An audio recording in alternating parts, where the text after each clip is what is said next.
அனைவருக்கும் வணக்கம்.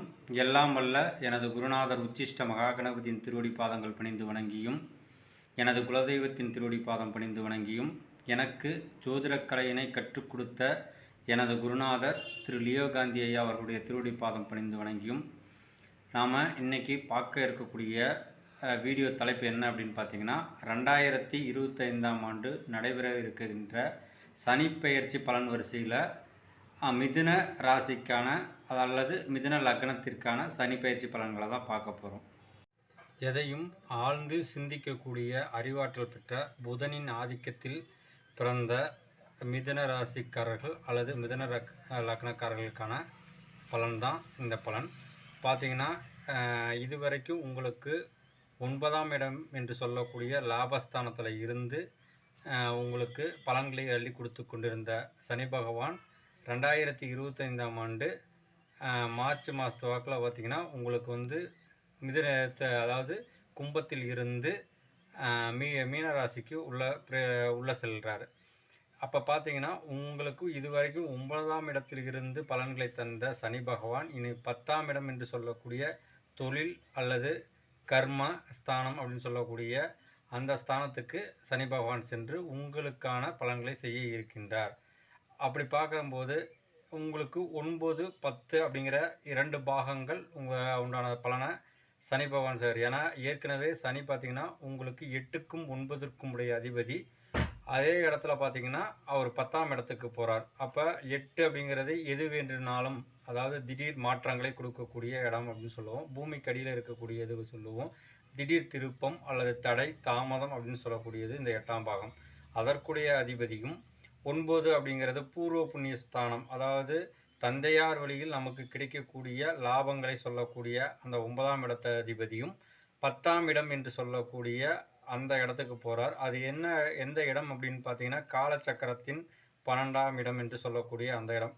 காலச்சக்கரத்தின் 12ஆம் இடம் என்றால் மறைவு ஸ்தானம் அல்லது மறைமுகமான முதலீடு, இந்த மாதிரி இடத்த குறிக்கக்கூடியது. ஹாஸ்பிட்டல் இதெல்லாம் குறிக்கக்கூடிய இடம்தான் இந்த 12ஆம் இடம். அப்போ அந்த மாதிரி இடத்திற்கு கர்மஸ்தானம்னு சொல்லக்கூடிய அந்த இடத்திற்கு சனி பகவான் உங்களுடைய இடத்துலேருந்து 10ஆம் இடத்திற்கு போகிறார். அப்போ எப்படியான பலன்கள் தருவார் அப்படின்னு பார்த்தீங்கன்னா, நீங்கள் செய்த முன்ஜென்ம கர்ம வினையின் பலனையும் உங்கள் தந்தையாருடைய முன்ஜென்ம கர்ம பயன்கள், அதாவது செஞ்ச புண்ணியம் பாவம் அதுக்கான பலனை இந்த வருடத்தில் கண்டிப்பாக நீங்கள் அனுபவிக்கிறதுக்கான காலகட்டங்கள் வரும்.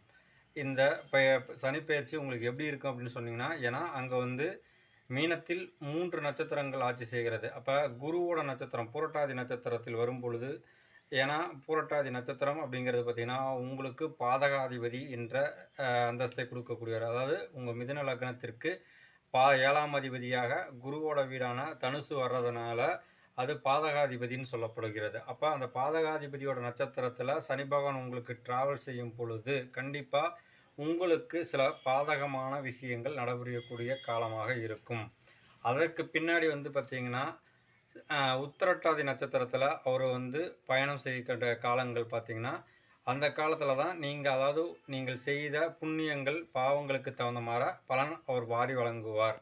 அதுக்கப்புறம் பின்னாடி வரக்கூடிய உங்களுடைய புதனின் உங்களுடைய ராசிநாதனுடைய நட்சத்திரமான ரேவதி நட்சத்திரத்தில் போகும்போது தான் உங்களுக்கு நற்பலன்களை தருவார். ஏன்னா அந்த காலகட்டம் பார்த்திங்கன்னா 1-4 செயல்படும்.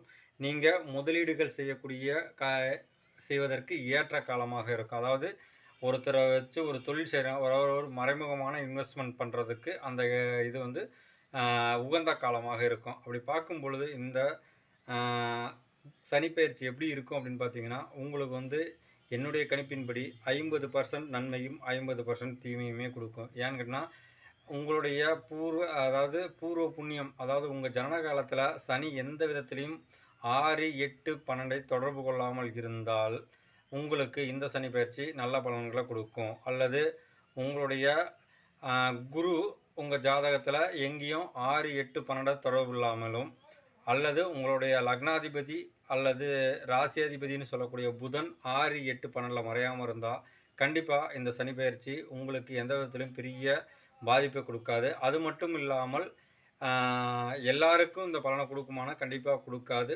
உங்களுடைய நீங்கள் மிதுன ராசியில் பிறந்த யாருக்கேனும் சனி திசையோ அல்லது சனி புத்தியோ நடைபெற வேண்டும், அல்லது குரு திசையில் சனி புத்தியோ நடக்கணும், அல்லது புதன் திசையில் சனி அல்லது குரு புத்தி நடந்தால் தான் இந்த பலன்கள் சரியாக வரும். இதற்கு பரிகாரம் அப்படின்னு பார்த்தீங்கன்னா 3 விதமாக நம்ம பரிகாரம் எப்பயுமே கொடுப்போம். அதாவது கோயில் பரிகாரம், வாழ்வியல் பரிகாரம், தர்ம பரிகாரம் அப்படின்னு சொல்லுவோம். இப்போ வாழ்வியல் பரிகாரம் அப்படின்னு பார்த்தீங்கன்னா, நீங்கள் வந்து முதியோர் இல்லத்தில் இருக்கக்கூடிய முதியோர்களுக்கு போய் நீங்கள் தான தர்மங்கள் செஞ்சுட்டு வர்றப்ப உங்களுக்கு சனி பகவானுடைய கெடு பலன்கள்லேருந்து உங்களுக்கு நற்பலன்கள் கிடைக்கும். அதாவது நீங்கள் முற்பிறவியிலையோ அல்லது உங்கள் முன்னோர்களோ, அதாவது தெரிந்தோ தெரியாமலையோ ஏதாவது தவறுகள் செய்திருந்தால் அதற்கான தண்டனைகளை தரக்கூடிய காலகட்டமாக தான் இந்த காலங்கள் இருக்கும். அதற்கான பலன்லேருந்து தப்பிச்சுக்கிறதுக்கு, அதாவது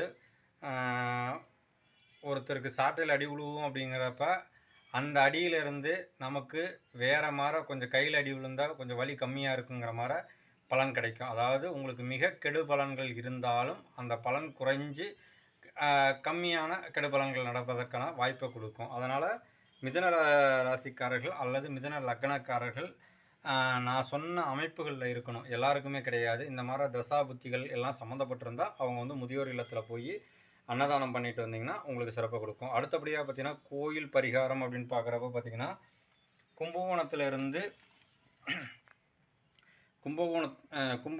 இருக்கும் குரு பகவான் கோயில், அதாவது கும்பகோணத்தில் இருக்கக்கூடிய குரு பகவான் கோயிலை போய் ஆலயத்தில் வழிபாடு பண்ணலாம்.